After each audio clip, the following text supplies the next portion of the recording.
MacBook screen with sounds and audio.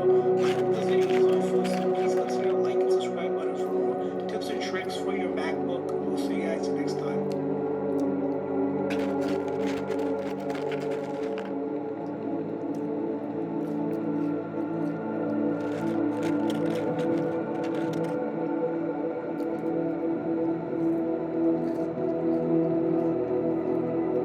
The moment has arrived. The worldwide watch party is just seconds away. We're counting down to a story about Dr. Marcus Zervos. I was introduced to this guy all the way back in 2016 when I was on tour with the documentary Vaxxed, which many people claim lit up the medical freedom movement. It may be a huge part of why Robert F. Kennedy Jr. is now HHS Secretary. The world is changing, but while all that was going on, I sat down with Dr. Marcus Zervos, the head of infectious disease at Henry Ford Health, and we had a great conversation. But he said, I believe in vaccines. I don't know what we can do. And I said to him, well, let me challenge you on something. If vaccines are so great, a comparative study between vaccinated children and unvaccinated children should show that the vaccinated are healthier. So would you do that study? And he said to me, I would do that study. And I said, okay, let me warn you. If it turns out the way I think it might, you could lose your career.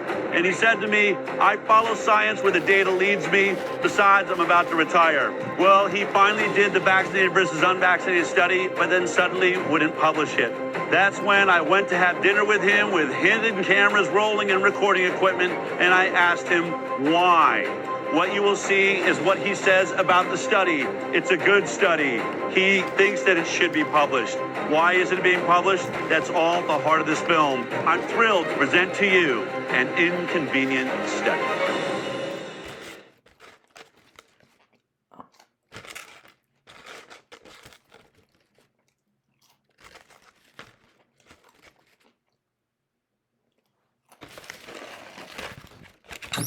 Children struggling every day with ADHD? Scott's allergies made it hard to keep up with his friends. Allergic reactions from accidental food exposure. Moderate to severe eczema, plaque psoriasis, Rheumatoid arthritis, food allergies. allergies, Seizure, asthma, eczema, IBS, lupus. We are now the sickest country in the world. The health of American children is in crisis. A huge rise in chronic conditions in kids 17 and under. More than 40% of American children now have at least one chronic health condition. Autoimmune disease like rheumatoid arthritis, juvenile diabetes, lupus, Crohn's disease, all this IBS. I had eczema, asthma, all put out. Allergies, stomach issues. This is to me the one that gets me. Just a few decades ago, 1 in 10,000 children had autism. Today it's 1 in 31. ADD, ADHD, speech delay, language like tics, Tourette syndrome, narcolepsy, sleep disorders, ASD, autism. But there's nowhere in the world that these kind of rapid increases in the incidence of disease could be genetic. Genetic change takes generations, centuries to play out. What's really causing our kids of this generation to be so chronically sick? What the heck is happening?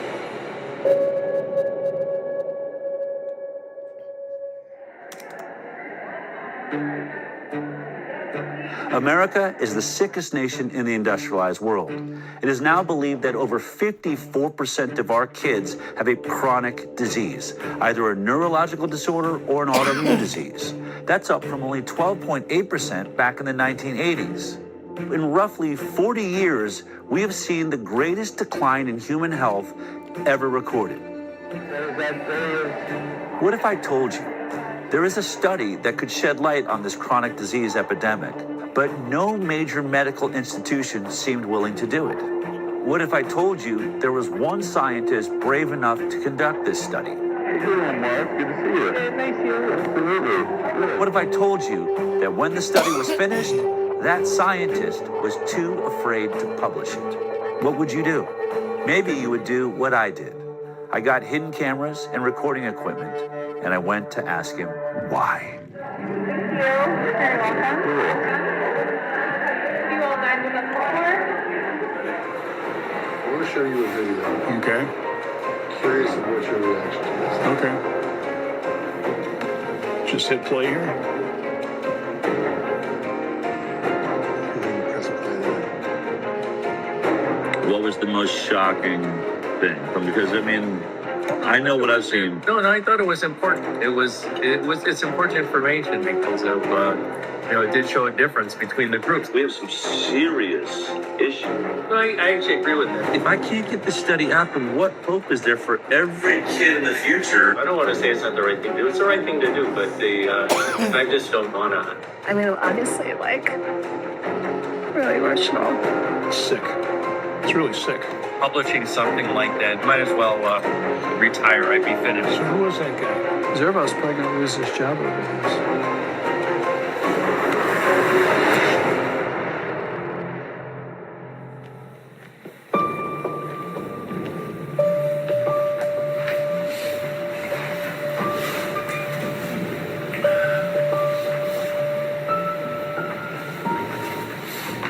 You know, I'm thinking before we get into the hidden cameras and the study and Dr. Zervos and all that, why don't we just take it all the way back to how this actually started?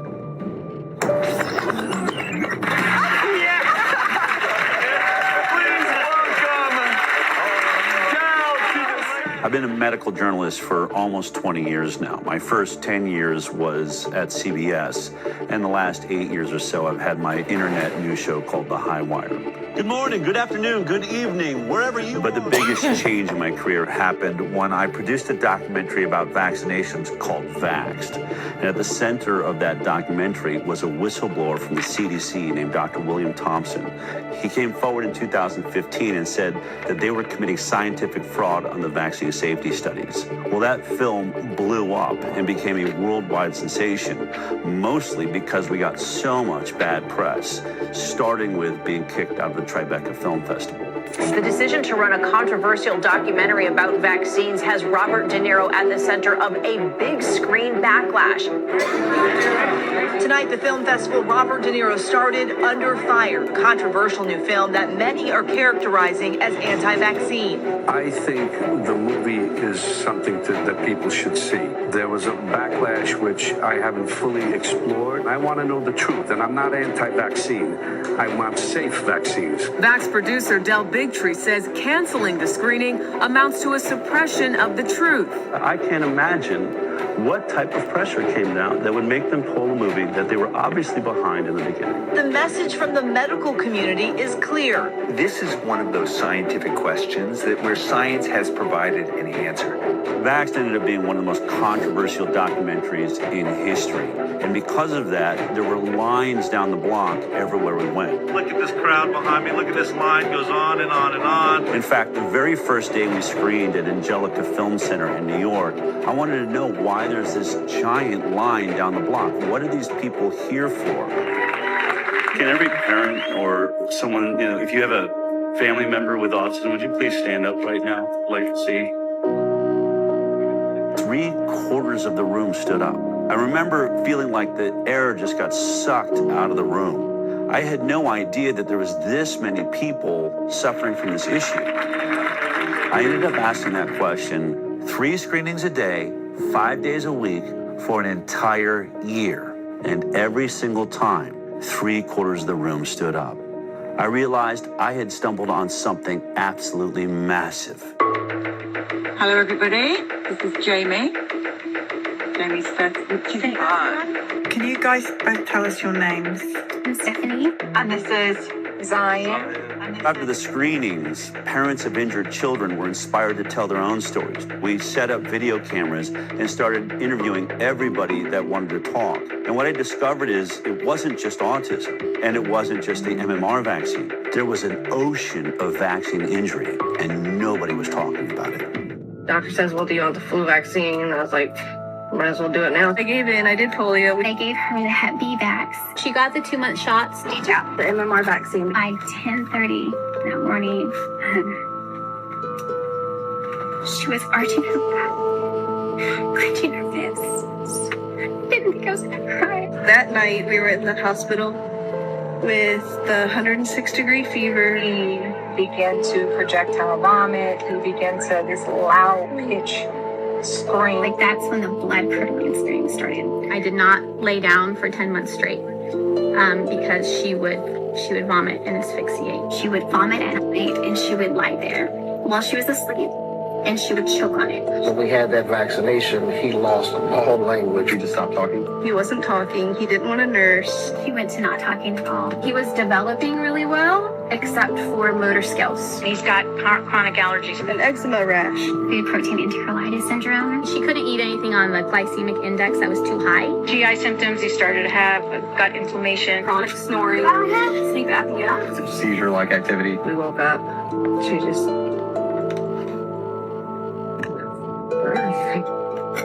And she died in her arms. Yeah. I continued to vaccinate her and make her worse and make her sicker. The guilt and it's so overwhelming. They killed my daughter.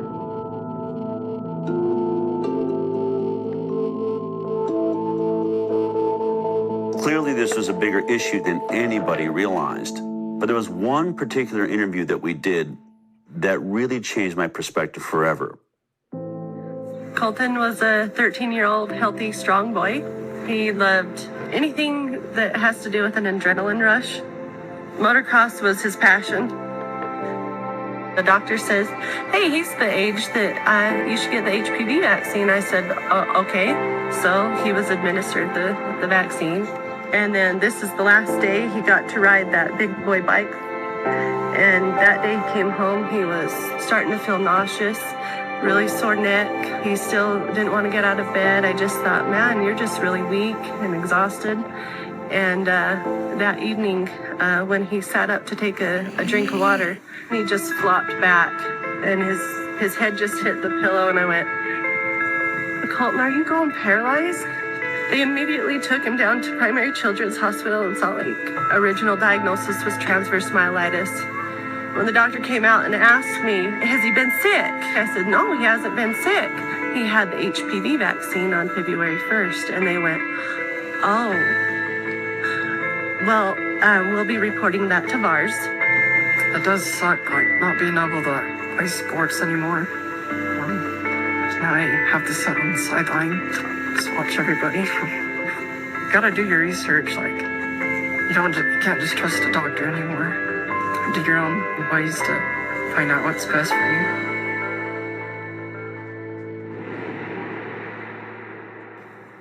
Unfortunately, Colton ended up taking his life in 2018 because he believed he'd become too much of a burden on his family. But the thing I remember about standing there and watching that interview taking place, my co-producer, Polly Tommy, was doing the interview, was this box that was hanging on his side that was breathing for him. And it went through a tube that was going through a hole in his throat. And he literally had to wait for it to fill his lungs with air before he could answer a question. So he'd go, and then he would start answering the question until he ran out of air. I thought about all of the people that accuse these so-called anti-vaxxers of bringing back polio or the iron lung. Once vaccination rates fall, you're going to have a lot of people getting sick and a lot of children paralyzed for the rest of their life with polio. I thought, he's wearing an iron lung. You're not laying in a metal tube anymore. They've reduced it down to a box that hangs on your side and a hose that goes to your throat. But in this case, he wasn't paralyzed because he had polio. He wasn't paralyzed because he didn't vaccinate. He was paralyzed by the Gardasil HPV vaccine. I chose to get my daughter vaccinated because I want her to be one less woman affected by cervical cancer. One less. Gardasil. Then I went home and started looking up all of the inserts, the warning labels that are wrapped around all the childhood vaccines, and most of them say it right there in serious adverse events. Guillain-Barré syndrome, that's paralysis. Or transverse myelitis, paralysis. And I realized polio vaccine is a success. We didn't eradicate paralytic diseases with the vaccine program. The vaccine works. We're causing paralytic diseases with our vaccine program.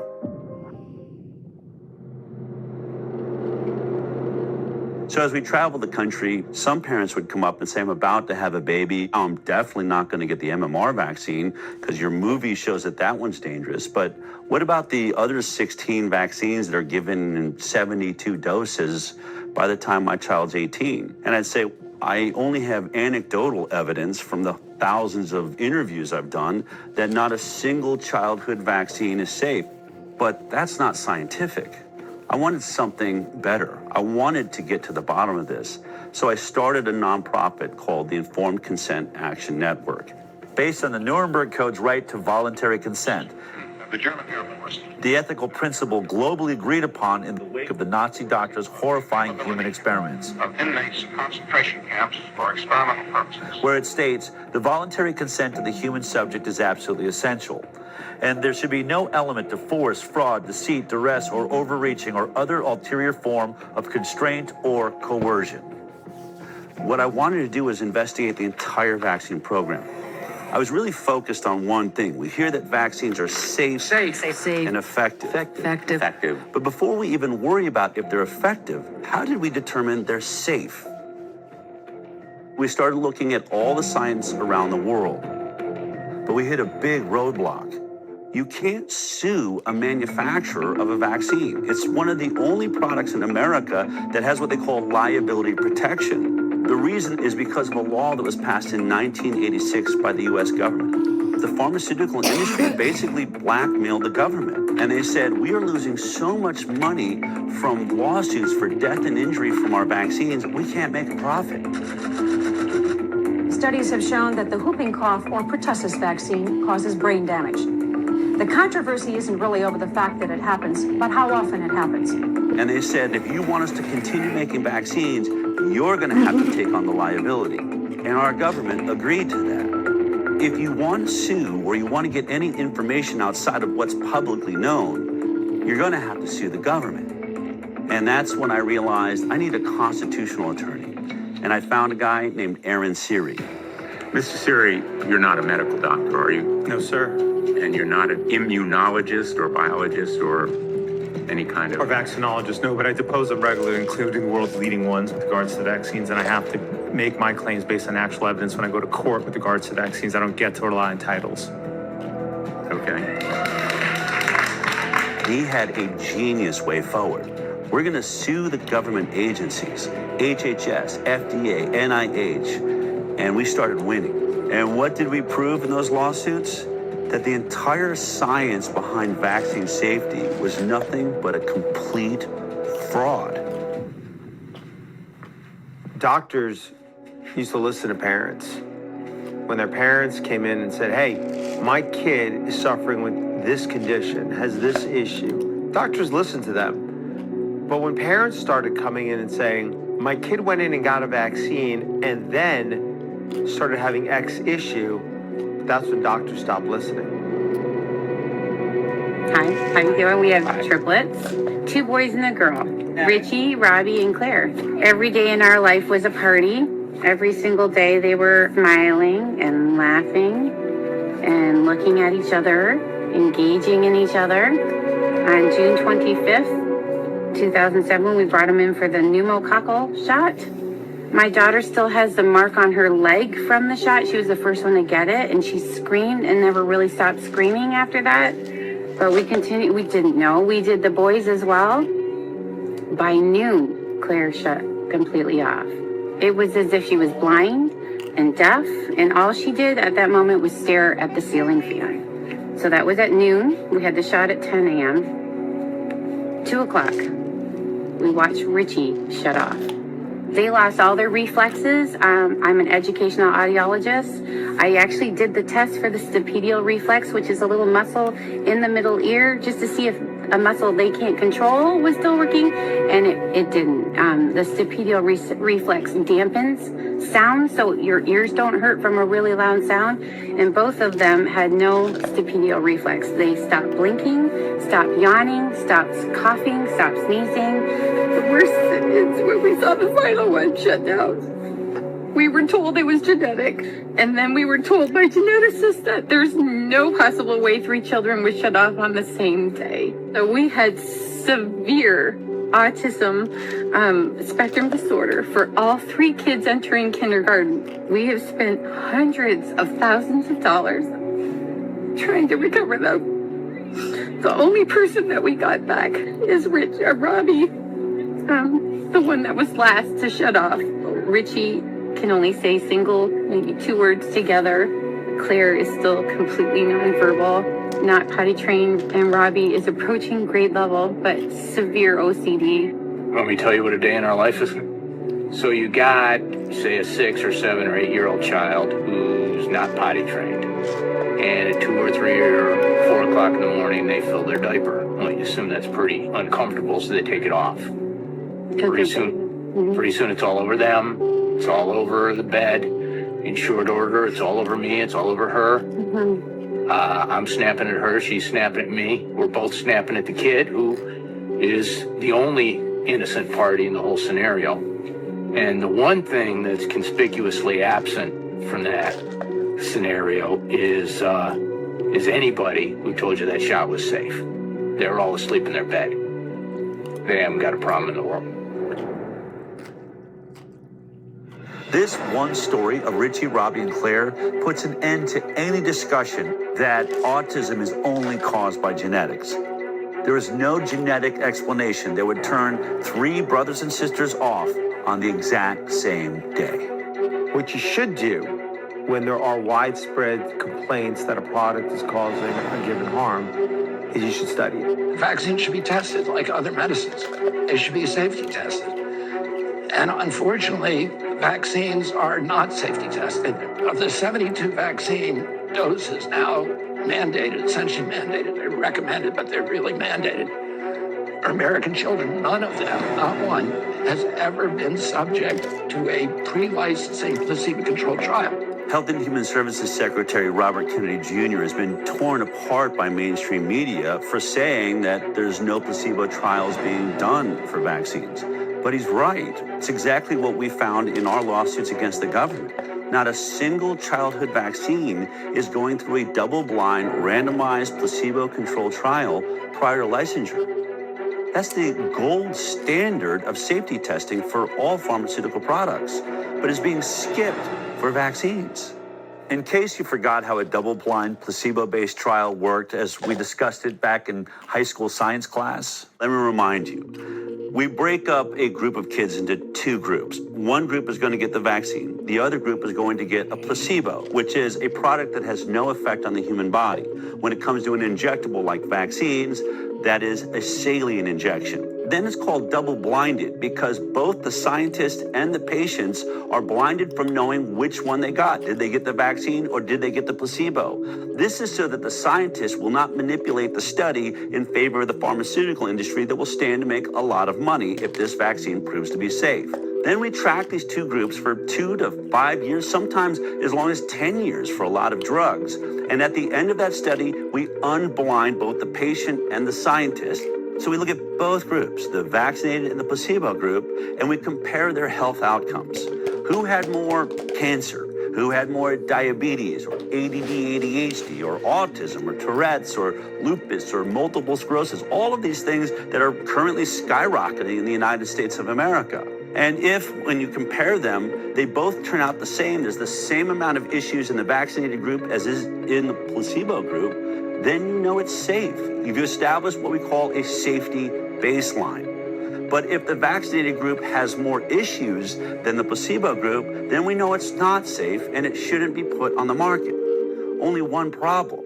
Not a single vaccine on the childhood schedule has ever been through a double-blind, placebo-based trial. Therefore, they cannot say the vaccines are safe based on science. Are all vaccine trials placebo-controlled? No, and nor should they be. So, for example, when Prevnar 13, so Prevnar was a conjugate pneumococcal vaccine. The FDA has approved a new pneumococcal vaccine. It had to be tested in a phase 3 trial, and so the control group there was Prevnar 7, and had been shown to work. It will replace Prevnar, which was effective against 7 serotypes. You can't ask parents to put their children at risk of pneumococcal disease when there existed on the market at the time a vaccine to prevent that. And the World Health Organization has been very clear on this. That would have been considered an ethical trial. Dr. Paul Oppett's one of the big proponents of vaccinations, probably because he's made a vaccine and made a killing off of it, the rotavirus vaccines on the childhood schedule. It doesn't matter whether I financially benefited or not. He likes to go around and say, well, we can't always do placebo trials, especially if there's already a vaccine that covers that disease. So he'll use an example like Prevnar 13. Prevnar 13 in its safety trial was tested against Prevnar 7, the earlier version of the vaccine. And he'll say you cannot test Prevnar 13 against a saline placebo because it would be unethical. You'd be denying children access to a vaccine that is already on the market, and that's not fair to them. But what he leaves out is that Prevnar 7 was never tested against a saline placebo, so we don't know if it's safe. So we're testing one product we don't know the safety profile on with another product we don't know the safety profile on, and this is how the entire vaccine schedule works. I like to call this the whiskey study. Let me explain. Let's say there's a group of people that are complaining that whiskey is making people drunk and they're crashing their cars and people are getting killed. Now, in order to test, does whiskey cause car accidents, you would set up a double-blind placebo trial. One group, the test group, would get the 10 shots of whiskey. The other group, the placebo group, would get 10 shots of water. And then we'd have them both drive on a driving course and see who has more accidents. It's obvious. But in this case, the whiskey company is the one doing the study. And what they say is, oh, we're going to do a placebo-based trial. But our placebo-based trial is not going to be water. It'll be vodka, another product already on the market. And so 10 people get the whiskey shots and 10 people get the vodka shots. And they had them all drive. And guess what? They had just as many car accidents. Therefore, whiskey does not cause car accidents because it didn't cause any more than the vodka did. And so to take this all the way to the end of Dr. Paul Offit's point, if vodka had ever been tested against 10 shots of water and there was no car accidents in the vodka group, then it would make sense to test the whiskey against the vodka. But we all know that study was never done, just like no vaccine placebo study was ever done. All you have to do is type in FDA licensed vaccines on your computer, and every vaccine that they give your child on the childhood schedule will appear there. And then you can click on any one you're interested in. Let's click on Recombavax HB. This is one of the hepatitis B vaccines they give your baby on the first day of life. Hello, welcome to the world. Gasp for your first breath, and here comes your first sexually transmitted disease. Now, go to vaccine insert. This is the insert or the warning label that is wrapped around the vaccine when it's delivered to your doctor. It has all kinds of information, like what's in the vaccine, all the ingredients, side effects of the vaccine. But I want you to focus on section 6.1. This is where they talk about the clinical trial they relied upon to establish safety. It's always 6.1 on every single vaccine, so you can look at all of them. But in this one, you'll see that there was only 147 children in the entire trial. And they were only monitored for 5 days after each dose. 5 days. So think about it. Would you take any drug that was only monitored for safety for 5 days? If your child dies on day 6, it wasn't captured by this trial. They'll say, we didn't see any deaths. If a child had autism 2 years later, or other autoimmune diseases or neurological disorders, things that take years to develop, they'll say, we didn't see any in our trial. This is why every drug we take goes through a multi-year safety trial. Most of your issues are going to take years to develop, and if your study isn't that long, you'll never, ever see them. We had an interesting opportunity to talk about this with Dr. Stanley Plotkin, who's considered to be the reigning godfather of our vaccine program. Dr. Stan Plotkin. Dr. Plotkin. Virtually every country in the world is affected by his vaccines. Like the rubella vaccine, the rotavirus vaccine, rabies. He trained just a generation of scientists, including myself, to think like he thinks. He developed the standard textbook for vaccines in 1988. Bill Gates calls his book a Bible for vaccinologists. I hope it's more accurate than the Bible. In 2018, our attorney, Aaron Siri, had the opportunity to depose under oath Dr. Stanley Plotkin. And he asked him this exact question: is a 5-day safety trial long enough to capture all of the side effects that people are complaining about from the hepatitis B vaccine? Dr. Plotkin, this is the product, the manufacturer insert for Recombavax HB, correct? Yes. And the clinical trial experience would be found in section 6.1, correct? Correct? Dr. Plotkin? Yes. Okay. In section 6.1, when you look at the clinical trials that were done pre-licensure for Recombavax HB, how long does it say that safety was monitored after each dose? Let's see.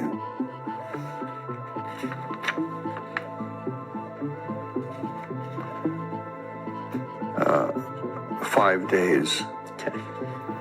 Is 5 days long enough to detect an autoimmune issue that arises after 5 days? No. Is 5 days long enough to detect any neurological disorder that arose from the vaccine after 5 days? No. There is no control group, correct? It does not mention any control group, no. No. If you turn to section 6.2, under the nervous system disorders, it states that there have been reports of Guillain-Barré syndrome, correct? Yes. As well as multiple sclerosis, exacerbation of multiple sclerosis, myelitis, including transverse myelitis, seizure, febrile seizure, peripheral neuropathy, including Bell's palsy, muscle weakness, hypothesia, and encephalitis, correct? Correct. Okay. Now, it says at the top... Before you go on, these reports are required to be included because they have been reported to the authorities as happening after vaccination. That is not proof that the vaccine caused those reactions. In order to establish whether it's causal between the vaccine and the condition, you need a randomized, placebo-controlled study. But yes. That was not done for this hepatitis B vaccine before licensure, was it? No. Okay. Without a control group, if you were looking for a phenomenon occurring in the vaccine group, you cannot judge that phenomenon without having a control group. Isn't it true that it would now be considered unethical to conduct such a study today? It would be, yes, it would be ethically difficult. So this is how the entire game is played. They don't do a safety placebo trial before the vaccine's licensed. Then when people start lining up with all of these serious side effects, you say, well, can you do a placebo-based trial now? And they'll say, no, it's unethical. So they won't do it before, they won't do it after there's injuries, and when they can't do a study, your doctor says to you, I haven't seen any studies that show that these injuries are being caused by the vaccine. Therefore, I'm going to assume they're safe. Do you agree with the CDC's recommendation that babies receive a hepatitis B on the first day of life? Yes. You stated that hepatitis B doesn't cause encephalitis, right? That's my opinion, yes. But the IOM, after doing its review, determined it couldn't find science to support a causal determination one way or another. Correct? Yes. But that means that they don't have evidence for the supposition. That it either causes or doesn't cause. Right. They don't know. They don't know because there aren't enough data. In the absence of data, my conclusion is that there's no proof that the causation exists. So if there's no data to show that it causes or it doesn't cause, yes. Your supposition, is that I understand correctly? Yes. Is that it doesn't cause it? That there's no proof that it does.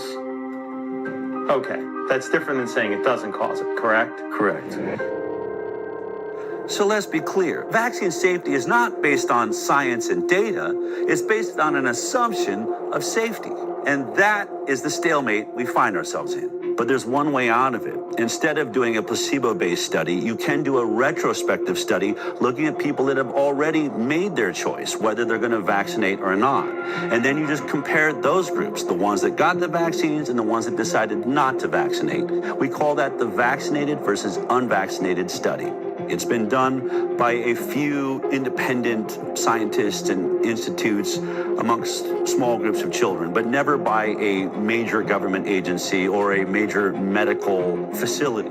The reason this study is important, I think, is illustrated by a study that was done in Guinea-Bissau, Africa, by a man named Dr. Peter Abe. He's one of the lead experts. He's pro-vaccine, and he develops vaccine programs for the third world. He had a DTP vaccine program he'd run 30 years ago in Guinea-Bissau, Africa, and recognized 30 years later, you know what, only half the children in the country got that vaccine and the other half didn't.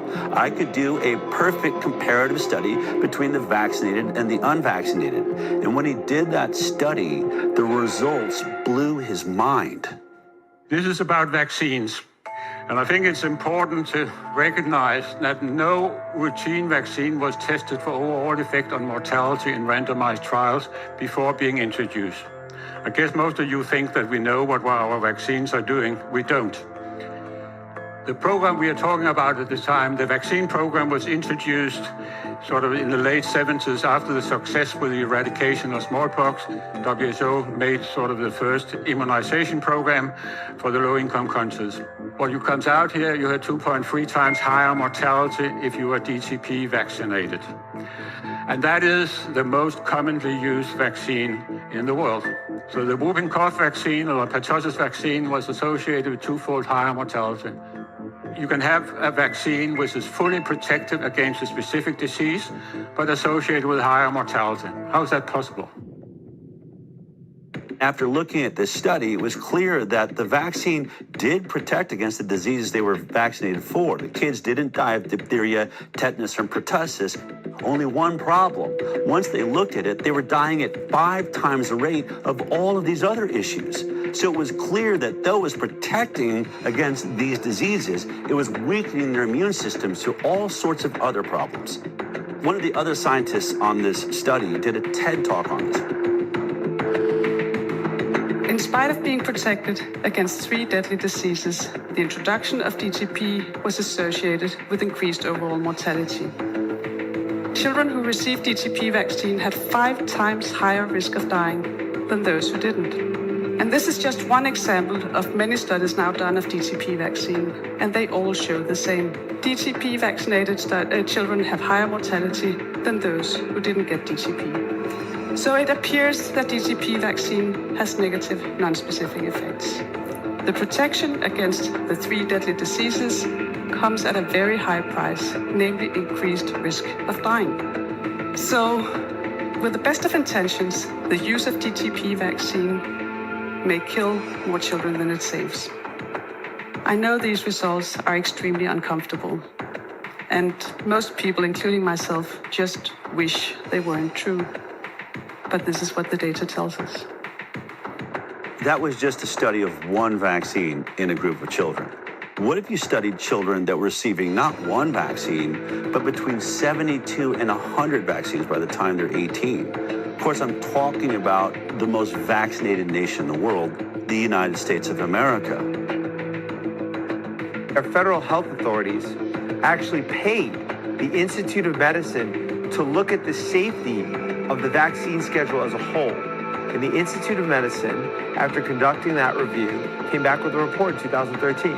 The report said no studies have compared the differences in health outcomes between entirely unimmunized populations of children and fully immunized children. It's the CDC's responsibility to do those studies, and they've been ordered again and again and again to do them, and they have refused. But the Institute of Medicine has looked at the vaccine schedule and said in their 2011 report, there are over 150 injuries that are likely to be associated with vaccines that have never been studied. Well, what did the CDC do after the Institute of Medicine issued that report? Instead of doing the study, they ended up doing a study on how to do a vax versus unvax study. It went and it paid a whole lot of money to issue a white paper on how to conduct that study comparing vaccinated versus unvaccinated kids. That white paper came out in 2015. Now, here we are in 2025, 10 years later. They've still never published that study. Now, have they never done the study? I can't tell you. This is information that vaccine safety advocates want and have been asking for a long time, and I'm not sure why it hasn't been done. this simple study would shut up every anti-vaxxer forever. I have to believe that they have done this study every way they possibly can, and they can't seem to figure out how to make it look like the vaccinated are healthier. But that's just my opinion, based on several other studies I've seen that did compare vaccinated to unvaccinated, but mainstream medicine says, well, the cohort was too small, or they poke holes in it saying it wasn't done by a major medical institution. So if we're ever going to get a vax versus unvaccinated study that people believe in, it's going to have to be done by highly credited scientists at a major medical institution who has a database big enough to do a thorough, robust investigation comparing the vaccinated to the unvaccinated. As fate would have it, Dell met the head of infectious disease at Henry Ford Health System, Marcus Servos.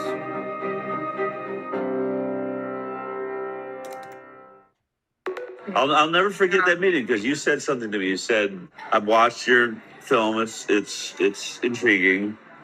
But you said, I'll never forget, you said, you've been saying something and watched your videos that I had an issue with. You said that they cannot say that vaccines are safe because they've never done the proper safety studies.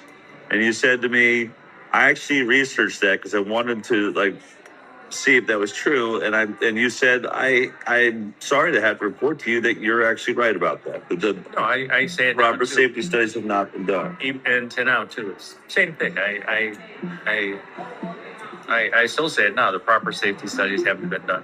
So then I said to you, all right. Still true. And you're like, I don't know what I'm doing here. I don't agree with you. I believe in vaccines. And I said, would you ever consider doing a vaccinated versus unvaccinated study? And you said I would do anything wherever the data is the data, right? Yeah. The first time I met with Dr. Zervos, he agreed to do a vaccinated versus unvaccinated study. I mean, I was ecstatic. He was perfect. Ford Medical Center is one of the greatest research centers in the world, and Dr. Zervos is in the middle of being a hero for having just worked out the entire Flint, Michigan water crisis. 74 miles of large diameter pipeline will stretch For decades, Flint, one of the poorest cities in America, had bought its water from Detroit. Instead of staying on the Detroit water supply while the pipeline was being built, the city would temporarily get its water from the Flint River. That decision would force the city to activate an old water treatment plant. Here's the plant. This is what is coming out of the tap. Water's brown, has a bad odor. We cannot drink the water. They soon became a breeding ground for Legionella, and people were getting sick. The oxygen, you're on that all the time, or do you ever get to take it? I want it all the time. Yeah. Her doctor, Marcus Zervos, had been treating a chronic skin infection that her weakened immune system couldn't control. They are doing a lot better. I'm ecstatic. You know, if I can get them healed over a little bit more, I'm going to get you an appointment with those transplant doctors. There'd been 90 confirmed cases in the year and a half following the water switch. 12 people had died. Sean McElmurray had pulled together a team of 23 scientists and experts from around the state. The team says the state wouldn't authorize them to start the search for the source of the outbreak. Dr. Zervos was the infectious disease expert, and he was worried about the delay. It was critical to start right away because by June, we expected to see more cases of Legionnaire's disease and there would be more deaths, which is what we expressed in a meeting that included top leadership at MDHHS. I remember my colleague telling him that if he didn't do that, people could die. Unfortunately, Nick Lyons' response was that, well, they have to die of something. I mean, you're just in shock as a result of him saying that, the director of the health department. Dr. Zervos seemed perfect. He'd stood up against the entire health system in Michigan, so I figured he'd probably be brave enough to do this study. But then a couple of years went by and still no study. I called Aaron and said, why don't we go see if we can't convince him to finally do this study? I flew down to Michigan and we went to meet Dr. Zervos in person. We said, look, here's your opportunity. The results should be directly in line with the orthodoxy. The vaccinated kids should be healthy across the board. He could be hailed a hero for finally shutting up the anti-vaxxers. He said he's willing to do it. The study was going to use the data they literally already have in their fingertips. The data of millions of people who are already in the Henry Ford Health System database, including hundreds, maybe thousands of completely unvaccinated children, as well as obviously children who are vaccinated. What that would allow is taking that multi-million person database, segregating out the children who had been in the Henry Ford system from birth continuously for a few years. Because it's a captive HMO environment, meaning it provides the insurance and it provides the medical care, it has most of the health records for these kids, including if they go out of the Henry Ford medical system, Henry Ford, as the insurer, was still paying for it. So they had the health codes for all the medical services that these kids got. So if you segregated out those kids, now you have a cohort of children from birth for at least a few years where you knew everything about them. I previously was a program director at Henry Ford Hospital, so I know it well. It's one of the best integrated health systems to do research. Henry Ford receives over $90 million in annual research funding, with nearly 700 residents and fellows in 53 ACGME accredited training programs. I think Henry Ford, like other institutions, has a bias towards the goodness of vaccines. You can't miss it. It's a full-page letter here from Henry Ford with 56 signatures saying in bold letters, the science is clear, vaccines save lives. If the results came back demonstrating that the battery of vaccines was associated with chronic diseases and that unvaccinated appeared healthier over time, such a result would be particularly convincing. I'm for vaccines. I'm not, I'm obviously for vaccines, but I think it's the best way of controlling infectious diseases, which are deadly. I'm for mandatory vaccination. Henry Ford is mandatory vaccination because of me. Henry Ford is one of about 90 healthcare systems across the United States that are working to enroll a total of 30,000 volunteers in the Moderna COV vaccine study as quickly as possible. This is the worst pandemic of the last 100 years, and our best hope of dealing with this is by having an effective vaccine. Henry Ford is requiring all 33,000 staff members to be fully vaccinated by September 10th, 2021. The health system says this is consistent with its existing vaccination policy, which includes team members get the flu shot every year and stay current with other vaccinations. It appeared to me that Henry Ford was pro-vaccine, not anti-vaccine. So I had to assume the only reason they would do this study was to prove us wrong. Dell and I thought that was an excellent opportunity. They can do the comparison and presumably they could get it published. We only had one request. The ask was, whatever the outcome, you publish it. Would he stick to that if the results show that unvaccinated kids are healthier? And when he realized that if he submitted that for publication, he's going to face the wrath of his entire profession, didn't know. This was our greatest fear. I mean, vaccines are the holy grail of modern medicine, and anyone that decides to challenge vaccines in any way are essentially considered heretics. Vaccines are safe. Vaccines are safe and effective. Vaccines are safe and highly effective. Safe and effective. Safe and they're highly effective. Vaccines are one of humanity's most incredible accomplishments, and they've saved millions of lives. Childhood vaccines have prevented about 4 million deaths around the world every year. The overwhelming majority of pediatricians in this country strongly support vaccination. Missing her vaccination dates. We're not vaccinating. The schedule as it's currently recommended is well tested. We've studied them in so many millions of children. Billions of people. Decades of extensive peer-reviewed scientific studies. Centuries of science. The science is pretty settled. Settled for many years now. This idea that we're taking too many vaccines, there's really no science to back that up. The scientific community publishes paper after paper after paper. There is nothing to see. There's nothing to see. I will not stand here and let conspiracy theories distract from real solutions. Most doctors can't tolerate being called quacks or having their reputation destroyed. And you know, I went from treating at the head of the laboratory at my hospital for hypertension to becoming, you know, somebody that was doubted on every levels after a while because of one thing that I said, which was, can we stop giving vaccines to my sick patients and give it to them on the day of discharge? And had they not tried to intimidate me, doubt me, and pushed me to research and show that what I saw was actually real, I would still be lockstep working as a regular doctor. The Florida Department of Health, in partnership with the governor, is going to be working to end all vaccine mandates in Florida law. All of them. All of them. My experience with discussing or disclosing harms associated with vaccines is that those are not welcome ideas or conversations. That move from the Florida Surgeon General, a doctor there, drawing condemnation from public health experts. Whether it's ignorance, it's stupidity, or it's malice, at the end of the day, people are going to get hurt. He's not going to necessarily receive a warm embrace by some of the people in his profession, but that's really what courage is all about. It's a very hostile environment, both scientifically and in the media, for individuals who reach conclusions or have opinions that counter mainstream ideas.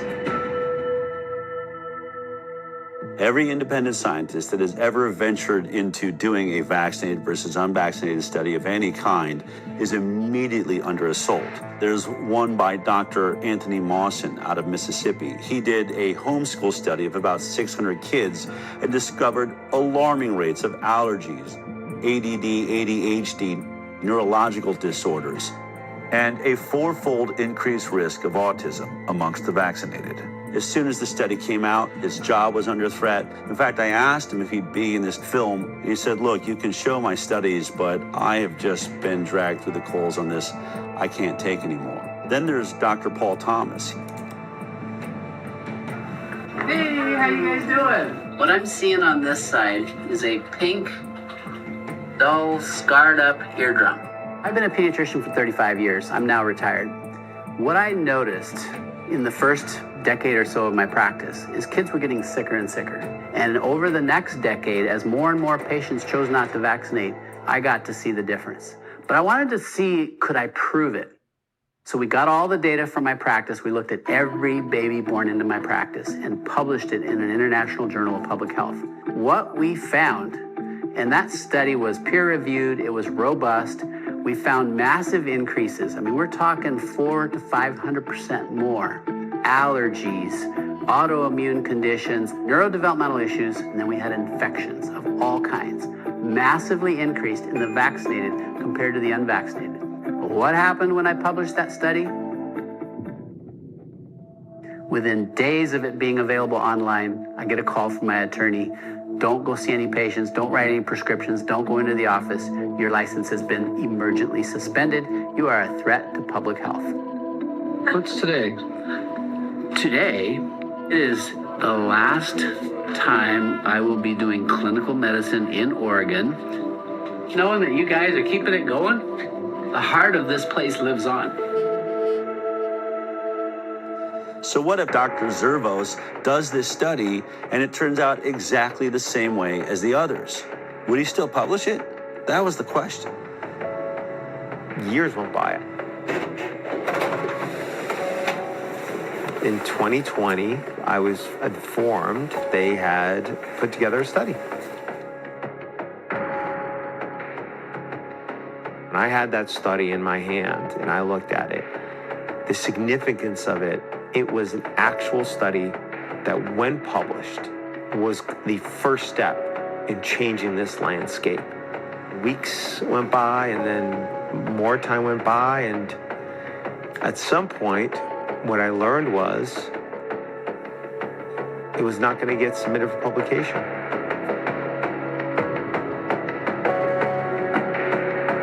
Aaron called me and said they finished the study. Only one problem. They're not going to publish it. I mean, it was everything we were afraid of. I called Dr. Zervos and said, can I fly out and meet you for dinner? And he agreed. I wanted to look Zervos in the eyes and ask him, what's so damning in this study that you're afraid to publish it? I wanted to know what was in this study. I hadn't seen it. I also imagined there's got to be a way to talk him into publishing this study. But one thing was for sure. This was my last chance. I'm going to bring hidden cameras and recording equipment so that no matter what happens at this dinner, I can prove it happened. What do you think about the study you guys have done? It's important information because of, it did show a difference between the groups. I don't know how to. Oh, she got it. How to explain? I don't know how to explain it, but it's important. It was an important finding. The study was for what. Do you find any flaws in the study? I mean, is there a way they could do the study? You can do the study better with what's there? Not that I. No.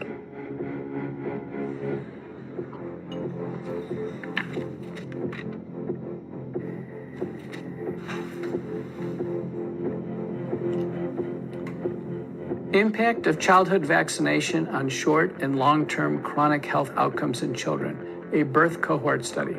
This one is really robust. Let's say the results. Yeah, what were the results? The CDC put out a white paper on how you would look at vaccinated versus unvaccinated, and we followed it to a T. I agree with that. No. Do you agree with that? We 100% did. We looked at this every other way and sideways. I think this is a devastating commentary on our public health interventions, because if this is true, we are systematically making kids sick, and not just a little bit sick, very sick. Publishing something like that, I might as well retire. I'd be finished. I mean, I'm just curious. What in this data makes you think it will be as catastrophic to your career as you think? What was he so afraid of? The study was a bombshell. 18,468 subjects, 1,957 of them were fully unvaccinated. When comparing the health outcomes of the vaccinated versus the unvaccinated, they found an increased risk in the vaccinated of several chronic health conditions. The vaccinated subjects were over 4 times more likely to have an asthma diagnosis. 4.29 times in the adjusted. And that seems, I've looked at a lot of studies, that's 3.26 to 5.65. They also found 3 times the risk for atopic diseases, which is kind of a subset of allergic diseases. They found almost 6 times risk for autoimmune disease.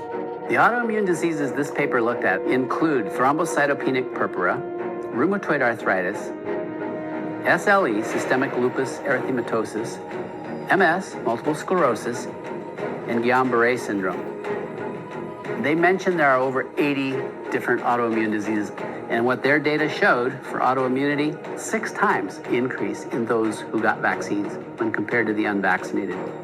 Which is staggering, because autoimmune disorders really represent significant morbidity and health costs and suffering, accrued over a lifetime. Neurodevelopmental disorders. What kind of numbers are we talking about? Do you remember? 5.5 times risk for neurodevelopmental disorders. We know that the immune system is intimately connected with both brain development and brain functioning. And so when the immune system gets triggered by illness, potentially by vaccination, you can get neuropsychiatric symptoms, presumably related to brain inflammation and, immune processes in the brain. 2.92 times the amount of motor disabilities, 4.47 times the amount of speech disorders in the vaccinated compared to the unvaccinated. 3 times the rate of developmental delay. They found the same things I found related to allergy and autoimmunity. Also, 6 times more acute and chronic ear infections. Interestingly, there were several health conditions where they couldn't even do this analysis because there were none in the unvaccinated group. The way that the mathematical formulas work, you can't have a 0 in any one group and be able to compare risk. For example, there were 262 children who had ADHD in the vaccinated group Amongst the unvaccinated group, there were 0 cases of ADHD. 0. These ones are just mind-boggling. These conditions were not found at all in almost 2,000 unvaccinated kids. 0 brain dysfunction, 0 diabetes, 0 behavioral problems, 0 learning disabilities, 0 intellectual disabilities, 0 tics, and 0 other psychological disabilities in the unvaccinated.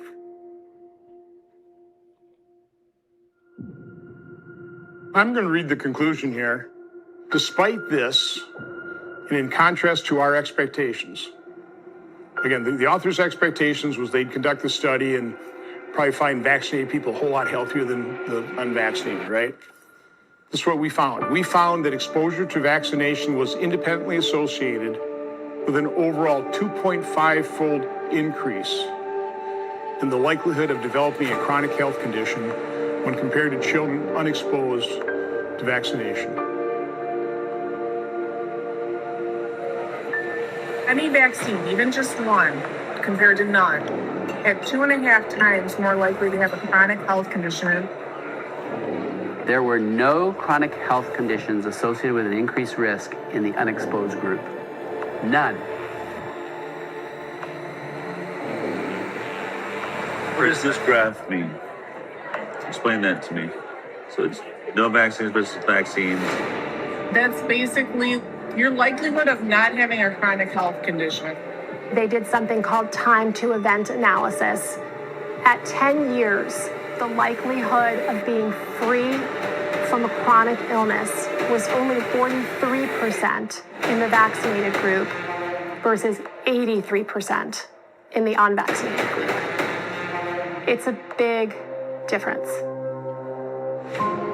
So if you're unvaccinated, you stay up here above the, like was it 80% of you are going to be perfectly healthy, whereas you're dropping below the 50 percentile, which is exactly what I've been stating. I've been saying 54% of America's children have a chronic illness.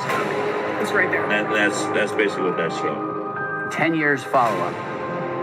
57% of the vaccinated had a chronic health condition in just 10 years. That should shock everyone. Let's remember, the entire conversation at the moment in America is the fact that 54% of our children are chronically ill. And here we are looking at the study, and it's almost exactly those numbers. 57% of the vaccinated are chronically ill, whereas only 17% of the unvaccinated. I think because I have an interest in vaccines and I understand off-target, non-specific effects, I was sad, but I wasn't surprised.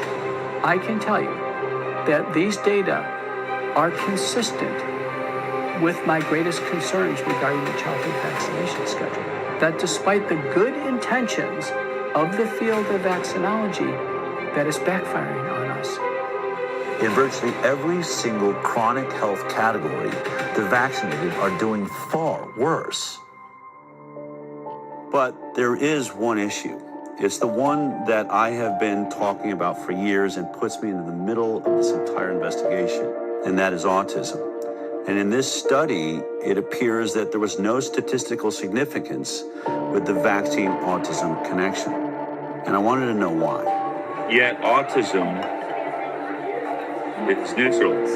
Does that mean we're wrong about autism, Mark? No. No? No, it's, there are a lot of variables involved and it's hard to control for. When you don't have a lot of instances, as occurred here with autism, where you only have 23 instances of autism in the vaccinated group and 1 instance of autism in the unvaccinated group, that wasn't enough instances to actually be able to determine whether or not there is a statistically significant increased rate of autism. So even though the study shows all sorts of neurodevelopmental disorders, when it comes to autism, there weren't enough children diagnosed with autism in this group to answer that question. That is why studies like this need to be replicated at even larger scales. The fact is there's a signal, and the signal is unvaccinated kids healthy. That should be a very important positive study. Yes. The converse of this is kids that are vaccinated it doesn't look so good, particularly for the neuropsychiatric disorders. Looking at the measure of association, I'm an epidemiologist, I live in this, neutral is 1. Neutral means no association is 1. If it's 2, it means there's a twofold risk.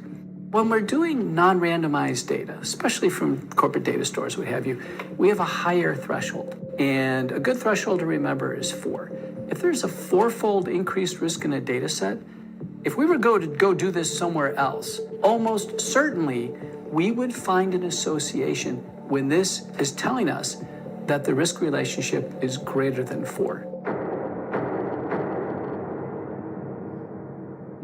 I was sitting at that dinner reading this study for the first time and thinking, oh my God, the world needs to see this study. But the more I pressed Dr. Zervos to publish it, the more excuses he had. I think it's a good study, but it does have limitations to it. The argument against it is going to be that it's same thing. Retrospective, it's not a controlled group. That there's other factors involved. A heterogeneous group of conditions. The perfect example was hydroxychloroquine. Did I happen to mention that not only was Dr. Zervos at the center of the Flint, Michigan water crisis, he was also at the center of the hydroxychloroquine study that was done by Ford and showed a 50% reduction in death for those that received hydroxychloroquine. And for that, he got attacked by Tony Fauci and virtually everybody in mainstream media and the medical world. The Henry Ford Hospital study that was published was a non-controlled retrospective cohort study. So that study is a flawed study. In the PR at Henry Ford, they put a gag order on me. I couldn't talk about anything. And they said to me, Mark, so what? So you go on CNN. We say we'd be happy. They'd be thrilled to have you on CNN. And you say what you feel. But they're just going to twist what you say anyway and make you look bad anyway. So what good's it going to do? So I should still be able to defend myself and, and say what the inaccuracies are. So I'm thinking to myself, maybe the Henry Ford PR was right, is that it's just going to get twisted around anyway, make you look bad and you get fired. So what good does it do? So what's going to happen with this one is the same thing, is that somebody's going to come back and they're going to say, the study is flawed, as opposed to looking at it in the way that it should be looked at. How about looking at this as important scientific information that can inform how the proper study should be done when we take them like that? And then I can say, why? Because there's a political agenda. I get it has its issues. Any retrospective study is always going to have the same problems, right? So you always have the same attacks upon it. There are limitations to retrospective studies. That's the reason why we like to do randomized clinical trials when we can, because they don't have the same limitations. The major one that you have to worry about with retrospective studies is things that are different between the groups that you're comparing that you're unable to account for. If you want a flawless study, do a placebo-controlled trial. Any retrospective study is going to have flaws in it. But in this study, they made a point to address many of the flaws that they found themselves. If someone were critical of the study, I think issues that a researcher might raise would be things like the different lengths of follow-up for the groups between the children who received no vaccines and the children who received vaccines. The authors actually did do a sensitivity analysis where they limited the analysis to children who had at least a certain amount of follow-up. When they limited the follow-up time for both the vaccinated and the unvaccinated to 1 year, it's still 2.75 times higher rate of chronic disease in the vaccinated. And when they limited it to 3 years, it's 3.38 times the rate of chronic disease in the vaccinated. And when they limit it to 5 years, it's 4 times greater. So no matter what they did to limit the follow-up time, the results of the study didn't change. The results indicate that the different follow-up period really did not have a substantial effect on the research question that they were probing. Another concern is that there are just big differences in how likely the children who received no vaccines were to seek health care compared to the children who received vaccines. So in other words, could the differences we're finding in the study just be due to the fact that these kids were being seen less often, and so they're getting fewer diagnoses. To try and address this, they limited the population of children who didn't receive any vaccines to children who at least had some number of medical visits. And even in that sensitivity analysis, the main findings persisted. In this study, they adjusted for confounders. Confounders can be age, socioeconomic status, gender, racial, ethnic groups, and used a technique called Cox proportional hazards, which means holding all other factors equal, what's the relationship between the factor of interest and the outcome? Even after they were adjusted for, the effect of these characteristics was actually pretty small. I actually expected that those adjustments would have a really powerful effect, but they actually didn't. And when you do a lot of sensitivity analysis and what you're seeing doesn't change much, that can be reassuring. The authors did a good job with the information that they had. I have seen studies on vaccines published in good journals that are much weaker in quality. Is what your study shows, is it important? Yeah, it is important. You know who you should send it to? Well, to what I told you a while ago. Because I'm just not going to do. I'm not going to do it because I don't want to end up like Diddy or I don't want to suffer what McCullough did. But here, I give him credit for taking it. Standing up to it. But I'm just not going to. I'm not going to do it. In any other climate, in a regular climate, you would have put this study out just as it is. Right? If we weren't in this world of censorship... I'd put it out just how it is. You would? I'd put it out just how it is, yeah. I'd like to just finish out my work, doing international work. Part of my reluctance to do anything is that nothing is going to come out of it other than me losing my job, which I'd rather not see happen. I'm open to it. We're here because I fully respect you, and I recognize the danger of... I said to you, if you do this study... I'm going to repeat it because I don't remember. I said, if you do the study, you're going to come under fire. You said, I don't care about that. I'm all about the data, and I'm about to retire anyway. That's literally what you said. Yeah. So your energy's definitely changed on that. But energy's changing. Let me put it this way. I put my whole career on the line because I saw an issue. Because what? I saw an issue that is affecting the children of America and the world. We have a serious growing problem of autoimmune disease, chronic illness. I'm not saying that vaccines are the only cause, but I'm saying this program needs some serious work. We had much better health when we were getting 10, 20 vaccines at 54 shots with 72 doses. It is clear we are not making our children healthier. They're going the wrong direction. If there's a way to do this program better, which I believe, I've never said I'm trying to eradicate vaccines from the planet, but we are at an autism rate now of, 1 in 26, 28. We have some serious issues. No, I actually agree with that. So, there's a different way we could be doing it. Right, but how do we get there if I finally, what are the odds? I find someone like you that is got the clout. If I can't get the study out, then what hope is there for every kid in the future? I can't do shit for them. Unless there's a change in leadership, nothing is going to happen. Publishing one study like this one is not gonna. It's not gonna. It's actually the right thing to do. I don't want to say it's not the right thing to do. It's the right thing to do, but I just don't want to. And I don't want to say I have enough problems, but I've got enough things like that I'm already dealing with. I don't want another one. Hold on. I just want to say this. This is the Galileo moment. I believe this changes more lives than anything there is. If we can fix this vaccine program, it doesn't just change millions of children's lives here in America, it changes worldwide. You'll be the father of the change in the system. That's historic. And I want to work with you to do that. This is why we're here. Yeah. No, I see what you're saying. We have an ability to do something that no one ever dreamed is possible. If it's not you, then who? For some reason, it always hammering is always comes towards me. No, I can't handle it. I really can't. I'm not a good person. I can't handle it. I'm not a good person, but I'm just not gonna do it. I'm not gonna do it. Because I've got other stuff to worry about. Yeah, I mean, obviously, like, really emotional.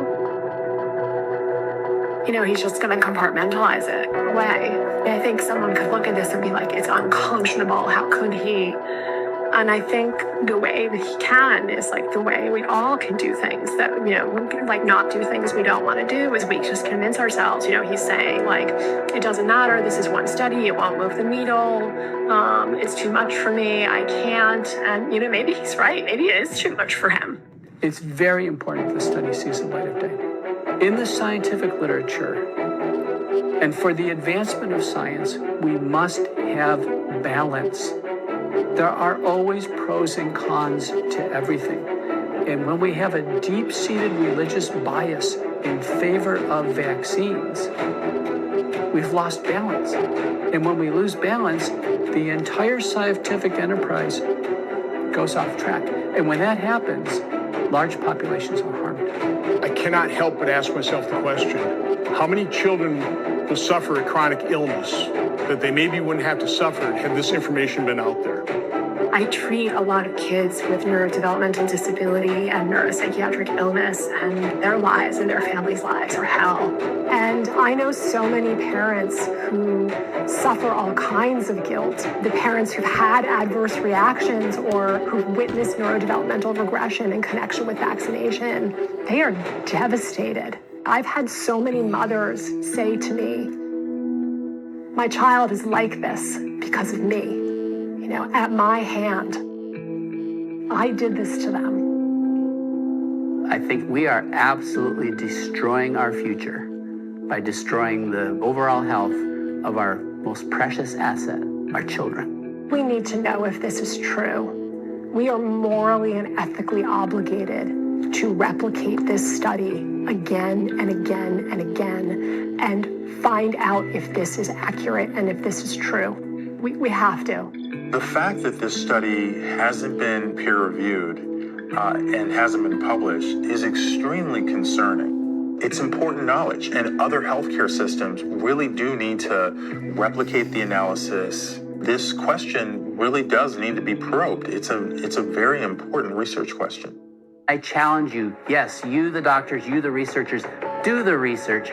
Find within your data set, within your system, those who are unvaccinated and compare them to the vaccinated cohort. This is one data set. You could replicate this again. There are other captive payer systems. Let Kaiser Permanente Southern California do it. And let the Harvard Pilgrim system in Boston do it. And all the other health systems around the country. And maybe even the CDC with the VSD. And with that, we can start actually addressing the problem that these vaccines might be causing. If these results are valid, this is an absolute sea change in our understanding of the off-target and non-specific effects of vaccination. And we will have to reconsider the way we go about our vaccination program.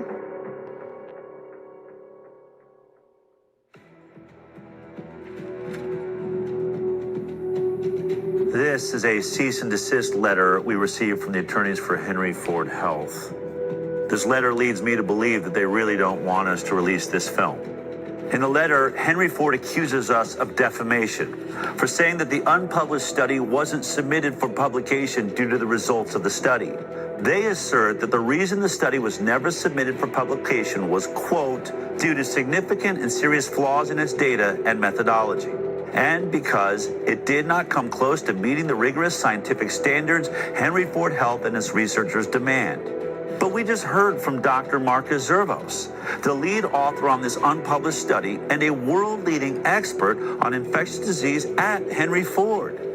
He told me he believed the study was a good study and he would publish it just as it is. Only one problem. If he does publish it, he believes it would be the end of his career. He'd be finished. Not my words, but his. Now, even if Dr. Zervos stands by his study, does that mean it's a perfect study? Of course not. Can we say that the Henry Ford study proves that vaccines are causing the chronic disease epidemic? No, we cannot. A retrospective study does not prove causation. What we can say is that we believe it is showing a signal, a red flag waved in the air by the scientific method. Houston, there may be a real problem here. Now, this concern is heightened by the fact that this unpublished study does not stand alone. It's not an anomaly. It now stands with several other studies that have all shown similar signals.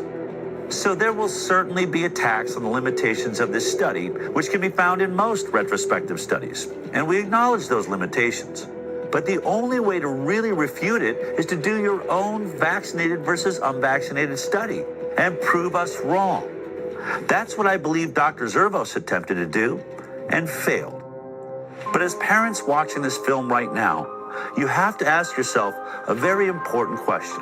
Why hasn't a single health agency or major medical institution in the world been able to produce one single vaccinated versus completely unvaccinated study that shows that the vaccinated children are healthier? Wasn't that the entire purpose of the vaccine program? To make our children healthier? And although this may be an inconvenient study for anyone who said that the vaccine program was safe, there is a bright side. In every one of these studies so far, there is a group of children who are thriving, who aren't suffering from many of the ailments that plague America's children, who have barely any cases of neurodevelopmental disorders or autoimmune disease. They are living in a world that is flourishing with health because their parents went in a different direction. You now have even more data. You've been informed. What are you going to do about it? That choice is yours.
What you just watched is real. You just watched a scientist being asked what's happening and struggling with the answers, struggling with the position he now finds himself in the world, struggling with a culture that will not allow this type of science to move forward.